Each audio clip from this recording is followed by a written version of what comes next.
Selamat Hari Pendidikan Nasional tanggal 2 Mei 2025. Hardiknas Hari Pendidikan Nasional tahun 2025 diwarnai dengan berita di salah satu stasiun televisi dengan judul "Miris ratusan anak suku Bajau buta huruf".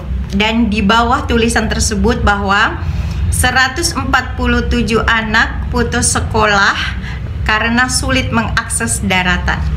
Oke, ini menarik.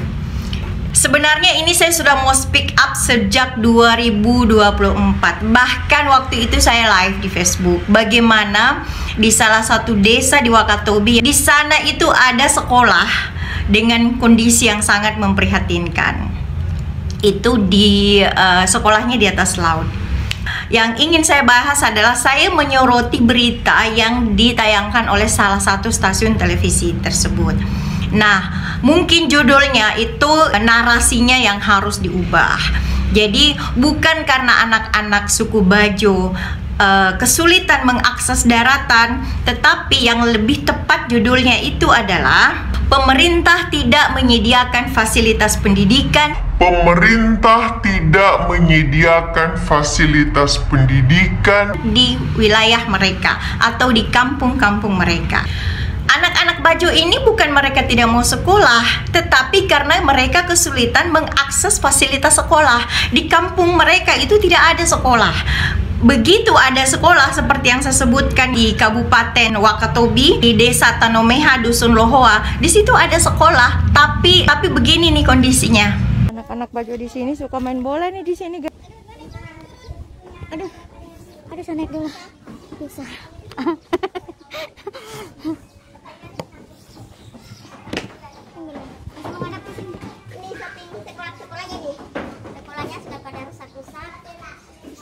Alhamdulillah. Itu. Ini penampakan desa Lohoa. Aduh, ini sekolah. Ini sekolahnya begini. Halo pemerintah. Lagi-lagi ping pemerintah. Sekolahnya begini. Aduh, ini pemerintahnya pada kemana? Ini kondisi sekolah di desa Lohoa. Desa Tanomeha, Dusun Lohoa. Kondisinya begini, guys. Aduh, ini berarti sudah tidak dipakai lagi nih. Astaga. Ini sekolahnya mau ada yang dibikin baru apa gimana? Ini WC sekolahnya juga kondisinya sudah seperti ini. WC, ini bukan WC, ini kamar mandi kalau tidak salah. Tapi kondisinya begini, sudah tidak terpakai. Terus ini WC-nya. Kondisi WC-nya, WC sekolahnya. Tuh, udah kotor. Tuh. Ini penggantinya. Tapi kan sayang kalau tidak fungsikan. Nah, ini kamar mandinya juga kondisinya. Dusun Lohoa. Ini kondisi sekolahnya seperti ini, gengs. Oh. Nah, ini katanya penggantinya. Ketemu jembatan ekstrim lagi. Oh, ini penggantinya. Tapi sayang. Ini kayaknya harusnya SMP, ini SD. SDN Bajo Lohoa. Oh, ini SD negeri. Coba kita. Oke, oh kondisi kelasnya. Assalamualaikum. Lagi libur ini kondisi kelasnya. Siswanya cuma berapa orang? Dilihat dari kursinya 1, 2, 3, 4, 5. Kursinya 6, 12 kursi. Berarti 12 kursi untuk 12 orang. Oke. Kayak terus ini apa yang di sebelah sini? Ini kantor kayaknya. Saya coba melihat kantornya. Ini kantor guru kayaknya. Ini kantor kepala sekolah sama guru-guru. Oh, ruang guru. Ruang guru ini dibangun menggunakan dana alokasi khusus DAK tahun anggaran 2020. Jadi memang benar-benar ini di atas laut. Ini sedang kondisi air laut surut besar, atau orang Bajo menyebutnya kondisi laut ngeri basar. Ini perkampungan Bajo Lohoa, Wakatobi, Sulawesi Tenggara, Indonesia. Oh, ini saya lihat dulu. Ini kantor kepala sekolahnya kayaknya. Sabar gan, saya mau lihat. Saya mau. Oh ya Allah. Ini kantor kepala. Ini kantor apa ini? Ini ruangan apa ya? Ruang perpustakaan ini direhabilitasi menggunakan DAK tahun. Nih. Ini di Desa Bajo. Perpustakaan gak ada buku-bukunya. Perpustakaan mana? Perpustakaan nggak ada bukunya. Bangunannya udah mau rusak. Bangunannya ada perpustakaan, ada bangunannya, tapi ini perpustakaan. Sejatinya ini perpustakaan kan tempat anak didik kita mencari referensi untuk bahan bacaan. Tapi bagaimana mereka mau ke perpustakaan? Jembatannya begini. Ini bahaya buat anak-anak kalau mereka ke perpustakaan jembatannya seperti ini. Siapa anak-anak yang mau ke perpustakaan? Aduh, bagaimana ini? Halo pemerintah. Ini pemerintah Wakatobi pernah berkunjung, Dinas Pendidikan Kabupaten Wakatobi pernah enggak ini ke jalan-jalan mengunjungi sekolah di Desa Bajolohoa? Nih, ini gedung perpustakaan nih, perpustakaan. Nih, ini gedung perpustakaan. Terus, nah, ini bahaya buat anak-anak. Ya, meskipun pada pintar berenang kan, kalau jatuh beda sama lompat ke air. Beda kalau jatuh kan. Aduh, saya harus, Masya Allah. Astagfirullah, mana bunyi-bunyi lagi jembatannya kalau... Perpustakaannya ada, tetapi tidak ada buku-bukunya.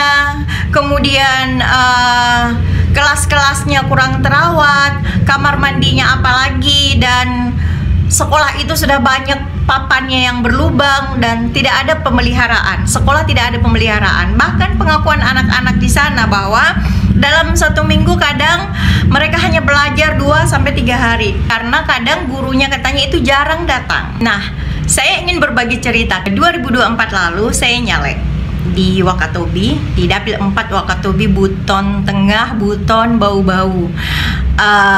Ketika saya ke salah satu desa dan saya kan membawa stiker. Stiker saya itu adalah foto saya dan foto calon gubernur. Ketika saya membawa stiker saya itu, ibu-ibu di situ bertanya, "Erni, ini suamimu?"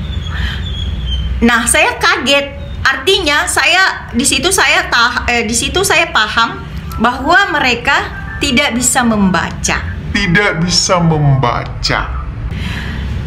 Asumsi saya ketika saya jalan di beberapa kampung, saya ke Sama Bahari, yang biasa dikenal dengan nama Bantilah. Rata-rata usia 30 tahun ke atas itu banyak yang tidak tahu membaca. Ya, kalau diperkirakan sekitar 90% usia 30 tahun ke atas itu banyak yang tidak tahu membaca. Jadi saat itu saya berpikir bahwa saya tidak terpilih jadi anggota DPR waktu itu bukan karena mereka tidak memilih saya, tapi karena mereka tidak tahu mencoblos nama saya, karena mereka tidak bisa membaca.